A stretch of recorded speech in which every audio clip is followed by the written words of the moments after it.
بیان میں لے کے چلا تھا.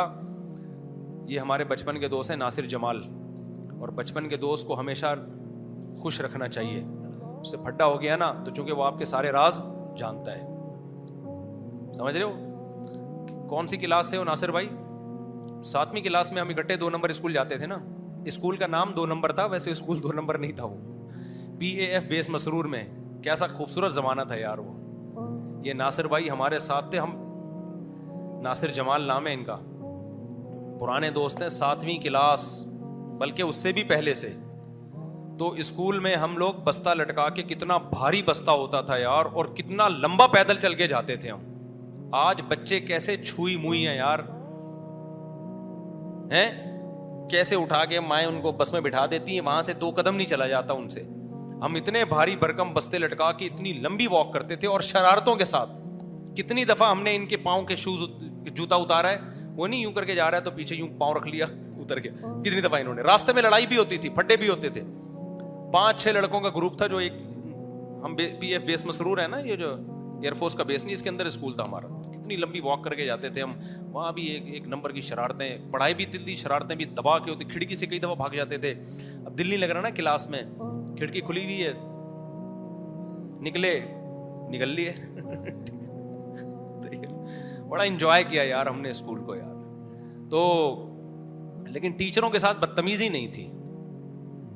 ٹیچر اس زمانے میں مارتے بھی تھے, ہم نے بھی ٹیچروں سے مارے کھائی ہیں, جاتے ہی ڈنڈے. اسی سے تصوف کے منازل طے ہونا شروع ہو گئے تھے. جاتے تھے, ہمارے ایک رضا سر تھے نا, رضا, وہ جو PT ماسٹر تھے, جاتے ہی بلا وجہ کے ڈنڈے, ہاتھ میں ڈنڈی لے کے کھڑے ہوتے تھے. لیٹ 1-2 منٹ تو لیٹ, کوئی فوج تھوڑی ہے, 1-2 منٹ تو بندہ لیٹ ہو ہی جاتا ہے.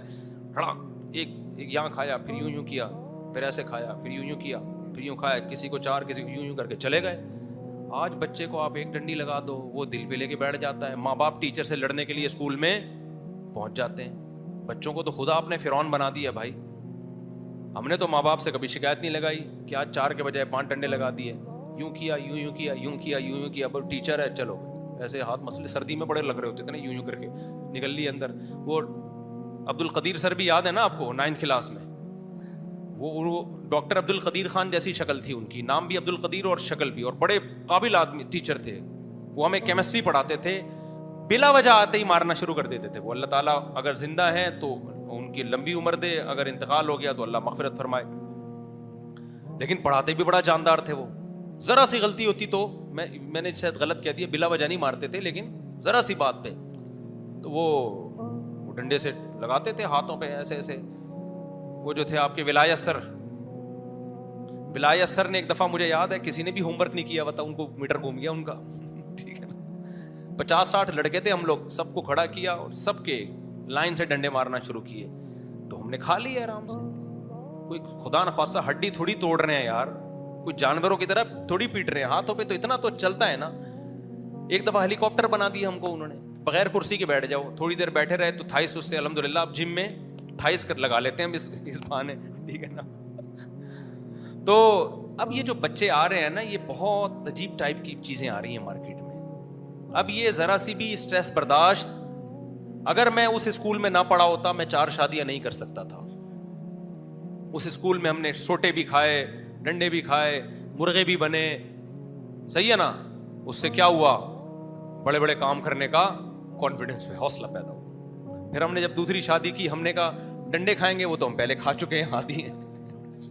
سوٹے بھی کھا چکے ہیں, عادی ہیں. تو کچھ بھی بڑا کام کرنے کے لیے نا, تھوڑا سا بچے پہ تھوڑی سی سختی کرو. میں نہیں کہہ رہا ڈنڈوں سے بلا وجہ کوٹنا شروع کر دو, لیکن ابھی ایک 10 سال کے بچے نے خودکشی کی ہے, کچھ بھی نہیں تھا, لیٹ آیا, ماں نے ڈانٹا ہے, بس ڈانٹ برداشت نہیں ہوئی, جا کے لٹک گیا رسی سے. وہ سیڑھیوں پہ زار بند کوئی لٹکا ہوا تھا, اس پہ جا کے اپنے آپ کو باندھ کے لٹکا دیا. وجہ کیا ہے یار, رسی چھوئی موئی. یہ 2-3 بچے اسی طرح ہی پلتے ہیں. زیادہ بچے ہو نا, بلا وجہ کھاتے رہتے ہیں 2-4, صحیح ہے نا. تو یہ 2-3 بچے بہت ہی چھوئی موئی ٹائپ کے ہوتے ہیں, ان میں برداشت نہیں ہوتی. ماں باپ نہ ڈانٹتے ہیں نہ مارتے ہیں, ایسا چھوئی موئی سا بچہ نکلتا ہے. پھر وہ ذرا سا غم آیا, برداشت کرنے کے قابل نہیں ہے. یہ ایسے ہی ہے جو جم جا کے ویٹ اٹھاتا رہے گا, تو کبھی زیادہ ویٹ اٹھانا پڑ گیا, اٹھا لے گا وہ. لیکن جس نے کبھی ویٹ ہی نہیں اٹھایا, میرے بھائی وہ تو 1 کلو کی دودھ کی تھیلی پکڑا دو گے نا, اس کے پٹھے جواب دے جائیں گے. تو ایسے ہی چھوٹی بہت ٹینشن جو بچہ بچپن سے, ہلکی زیادہ نہیں ہو, ڈپریشن میں نہ چلا جائے کہیں, وہ ہلکی پھلکی ٹینشن بچے کو ملتی رہے نا, تو بچے میں ٹینشن برداشت کرنے کی صلاحیت بڑھتی ہے. باپ کا روب ہو, ماں کا روب ہو, بھائی کا روب ہو, ٹیچر کا روب ہو, تھوڑا سا روب میں پھر اس کو انجوائے بھی کرنے دو, ہر وقت روب میں نہ رکھو ورنہ ٹھٹر جائے گا وہ. اس کو خوشیاں بھی دو, تھوڑا سا روب بھی رکھو, تو اس سے بچہ صحیح بنتا ہے. ہمارے ابا ہماری چترول بھی لگاتے تھے, لیکن اس کے سائڈ افیکٹ ختم کرنے کے لیے بعد میں بڑا پیار بھی کرتے تھے بٹھا کے, دیکھو بیٹا میں نے جو آپ کو آج کوٹا ہے یہ آپ کے فائدے کے لیے کوٹا ہے, اور یہ پیسے لو, جاؤ کچھ چیز لے کر آ جاؤ, کچھ کھا لو, ٹھیک ہے نا, آئس کریم کھا لو, یہ کھا لو, گولا گنڈا کھا لو. کھاتے بھی وہ چیزیں تھے جو صحت کے لیے نقصان دہ ہو, اس سے گلے بھی مضبوط ہو گئے الحمدللہ, گولا گنڈا کھا رہے ہیں جا کے, ٹھیک ہے نا, ورنہ اتنی دیر کون بول سکتا ہے بھائی. تو آج بہت ہی بچوں کو چھوئی میں بنا دیا ہے, اس سے بچے میں تکبر پیدا ہو رہا ہے. اس کو کوئی ڈانٹ دے تو بچہ اپنی انسلٹ محسوس کرتا ہے. میرے فادر کا ایٹیٹیوڈ ٹھیک نہیں ہے, میرے ٹیچر کا جو ایٹیٹیوڈ ہے وہ ٹھیک نہیں ہے. تو یہ تکبر ہے میرے بھائی, یہ اخلاق نہیں ہے, بگڑ رہا ہے یہ. تو بڑے بھائیوں سے بھی لوگ پٹتے تھے پہلے, باپ کیوں کیا, بڑا بھائی بھی باپ کی جگہ ہو, چاچے مامے پیٹتے تھے آگے. آج ماموں نے اگر بھانجے کو پیٹ دیا تو شوہر لڑتا ہے اپنی بیوی سے کہ تیرا بھائی کون ہوتا ہے میرے بچوں پہ ہاتھ اٹھانے والا. چاچے نے بچے کو ذرا ڈانٹ دیا تو عورت لڑتی ہے, تمہارا بھائی کون ہوتا ہے ہمارے بچوں پہ ہاتھ اٹھانے والا. تو دونوں مل کے بچوں کو فرعون بناؤ. پہلے کیا ہوتا تھا, ہمارے ماموں نے بھی ہمیں کوٹا ہے, اللہ کا فضل ہے, ڈانٹا تو ہے, کوٹنا تو مجھے یاد نہیں, ڈانٹا ہے ہم نہیں کبھی. ہمیں پتا تھا اماں کو شکایت کی, اماں کہے گی بھائی ماموں ہے تو ڈانٹ, وہ اماں اور اماں اس نے تو ڈانٹا ہے, اماں تو چماٹ لگائے گی, ماموں کی شکایت کیوں لے کر آ رہا ہے. بڑے بھائی نے, مجھے یاد ہے ایک دفعہ میں ٹیوشن میں بہت غفلت سے لکھتا تھا نا, رائٹنگ نہیں میں صحیح کرتا تھا. میں جب لکھتا تھا نا ایسے جلدی جلدی, پڑھائی میں دل ہی نہیں لگتا تھا ذرا سا بھی. مجھے پڑھنا اتنا مشکل, میں تو مدرسے میں آ کے پڑھنا شروع کیا میں نے اپنے شوق سے, ورنہ مجھے تو پڑھنے میں دل ہی نہیں لگتا تھا. نمبر الحمدللہ آتے تھے, اچھے نمبر اچھے آتے تھے, لیکن پڑھائی میں دل لگتا نہیں تھا. نقل کر کے نہیں آتے تھے, ویسے ہی آ جاتے تھے. تو مجھے یاد ہے میرے بڑے بھائی مجھے پڑھا رہے تھے, 12 سال عمر میں بڑے ہیں مجھ سے, مجھے 8ویں میں تھا یا 9th میں تھا میں. اب جیسے کوئی لفظ لکھنا ہے نا, please convey my compliments to all the members of the family, I'm love to dear Nadeem, جیسے اپلیکیشن لکھ رہے ہیں. اب میں لکھتا ہوں ایسے بے دردی سے نا, مجھے کھیل کود میں زیادہ مزہ آتا تھا, جیسے بچوں کا شوق ہوتا ہے. تو کبھی ٹی کا اوپر کا ڈنڈی چھوڑ رہا ہوں, کبھی ایف کی ایک ڈنڈی چھوڑ کے لکھ رہا ہوں. ٹی لکھ رہا ہوں تو اوپر کا ٹی تو پورا یوں کر کے اوپر بھی تو لگاؤ نا, اوپر لگانے کی توفیق ہی نہیں ہو رہی. ابے کیا مصیبت ہے. میرے بھائی مجھے کہہ رہے ہیں بھائی یہ کمپلیٹ لفظ ورڈ لکھو, آپ پوری اسپیلنگ پوری کرو.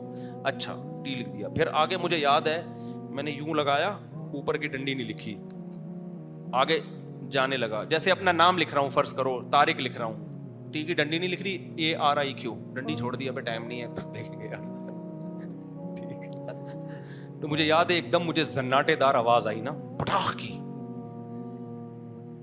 زوردار آواز آئی. میں سمجھا کسی اور کو لگا ہے, کیونکہ مجھے ہاتھ نظر نہیں آیا, اتنی اسپیڈ سے آیا. پھر تھوڑی دیر میں جب میرا دماغ گھوما ہے نا, پھر مجھے محسوس ہوا کہ یہ مجھے لگا ہے. یہ کس کو لگا ہے؟ میرے والد صاحب دوسرے کمرے میں بیٹھے ہوئے تھے. ایسے موقع پہ ہوتا کیا ہے, باپ اٹھ کے آتا ہے, بڑے بھائی کو بولتا تو کون ہوتا ہے میرے بیٹے پہ ہاتھ اٹھانے والا.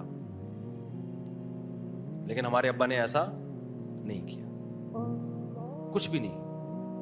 ممکن ہے الگ سے میرے بڑے بھائی کو سمجھا دیا ہو کہ یار ہاتھ ہلکا رکھو, ٹی کی ڈنڈی نہیں لگائی نا, تم نے تو پورا ڈنڈا ہی لگا دیا اس کو کھینچ کے. ہو سکتا ہے الگ میں سمجھایا ہو, سامنے نہیں. کیوں, اگر سامنے بولتے تو میرے دل میں بڑے بھائی کی کیا آ جاتی, نفرت, کہ یہ غلط مارا ہے انہوں نے, ان کا حق نہیں ہے, باپ بھی مجھے سپورٹ کر رہا ہے. تو آج ماں باپ مل کے ایک دوسرے کا باغی بناتے ہیں. شوہر اپنی بچوں کو ماں کا باغی بناتا ہے, عورت اپنے بچوں کو باپ کا باغی بناتی ہے کہ تمہارے باپ کو کیا پتا, مجھ سے پوچھا کرو, یہ تو بلا وجہ ڈانٹ ٹپٹ کرتے رہتے ہیں, ٹھیک ہے نا. اور چاچا ڈانٹے گا تو بیوی بولے گی کہ یہ تمہارا بھائی کیوں. تو سب ایک دوسرے کا باغی بناؤ. پھر جب بچہ بگڑتا ہے نا, او ہو پھر کسی کے قابو میں نہیں آتا. ایک چھوٹا سا کیس سنا دوں تاکہ یہ واقعہ کمپلیٹ ہو جائے, آپ کے سمجھ میں آئے. میرے پاس ایسے بہت سے کیس ہیں, میں چونکہ کیریکٹر چینج کر دیتا ہوں تاکہ جس کا واقعہ ہے وہ نہ سمجھے کہ میرے بارے میں بات ہو رہی ہے. اور ایک واقعہ ہو تو آدمی کہے بھی نا, ایسے تو بہت سارے واقعات ہیں, آتے رہتے ہیں. خواتین کیا کرتی ہیں, میاں بیوی میں جب علیحدگی ہوئی نا تو بچہ شوہر کو حوالے نہیں کرتی, وہی جیسے کورٹ میں 18 سال تک میرے پاس ترسا ترسا کے بچے کو باپ سے ملاتی ہیں. پھر جب بعد میں فیوچر میں بچوں پہ مسائل آتے ہیں نا, جیسے بیٹی ہے طلاق ہو گئی, اس کو مسائل آ گئے, تو پھر کون یاد آتا ہے؟ باپ. چند دن پہلے ایسے ہی میرے پاس کیس آیا, خاتون کہتی ہے میری بیٹی بڑی ہوئی تھی, شادی کر دی, طلاق ہو گئی, اس کی ایک چھوٹی بچی تھی, ہم نے رکھ لی, ہم نے کہا اس کے شوہر کے حوالے نہیں کریں گے.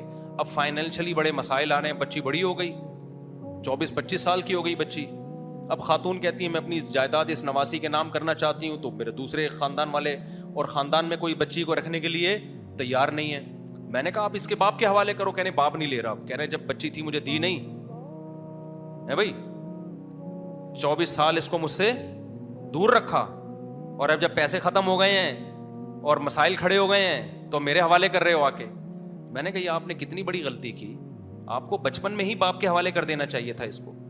باپ جس طرح سایہ بنتا ہے اولاد کے لیے, ماں تو کسی اور گھر میں جاتی ہے نا شادی کر کے, اس کی ماں نے بھی تو شادی کر کے, ستیلا باپ تھوڑی اس طرح سے سپورٹ کرے گا اس کو. بلکہ آج کل ٹھڑک کا دور ہے, سوتیلے باپ سے تو عزت کی حفاظت رہ جائے غنیمت ہے. سب کی میں بات نہیں کر رہا کسی کے آپ شک کرنا شروع کر دیں, سوتیلے باپوں کی تو کمپلینز آ رہی ہیں, وہ تو غلط نظروں سے اس بچی کو دیکھنا شروع کر دیتے ہیں.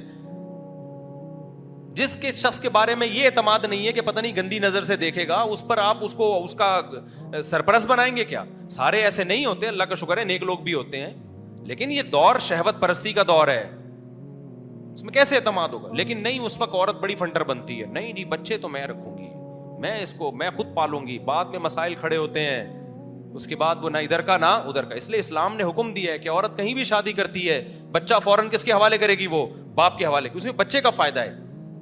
اب بچی اتنی بڑی ہو گئی, نہ وہ باپ سے مانوس ہے, اور باپ کروڑ پتی ہے, لیکن اس کے پیسوں سے فائدہ نہیں اٹھا سکتے. وہ کہے گا جب میں مانگ رہا تھا دے نہیں رہتے, اب پیسے کم ہو گئے تو مجھ سے بھیک مانگنے کے لیے آ گئے ہو. یہ ایک کیس نہیں ہے, ایک کیس نہیں ہے, 20 کیسز ہیں. تو اس لیے بچوں کو باپ سے دور نہ کیا جائے.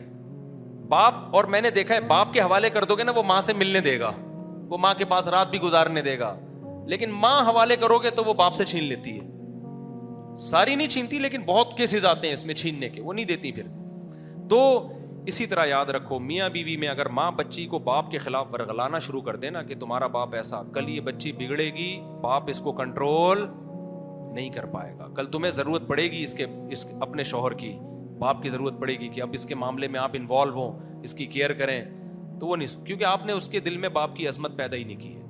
باپ چرسی ہو, ہیروئن چی ہو, جیسا بھی ہو, بیٹیوں کے لیے بڑا غیرت مند ہوتا ہے. وہ جان پہ کھیل کے بیٹیوں کی عزت کی اور اس کے فیوچر کی فکر کرتا ہے. وہ مائیں یہ بات نہیں جانتی, وہ تھوڑی بہت آڑی ترچی خامیاں اس کی دیکھ رہی ہوتی ہیں کہ یہ تو دوستوں میں گٹر کے ٹکن پہ بیٹھا رہتا ہے, یہ کیا تربیت کرے گا. اور بھائی جیسا بھی ہے اس کی بیٹی ہے وہ. تو اس لیے اللہ کا واسطہ, جو خواتین بیان سن رہی ہیں, اپنی بچیوں کو, بیٹوں کو باپ کے خلاف نہ ورغلائیں. کل باپ کی عظمت ختم ہو گئی, یہ تمہارے ہاتھ سے بھی گئے. تو باپ کے روب تو تھا تو کنٹرول کر لیتا, وہ روب ختم, یہ کل تمہارے لیے بھی عذاب جان بن جائے گا. سمجھتے ہو گے؟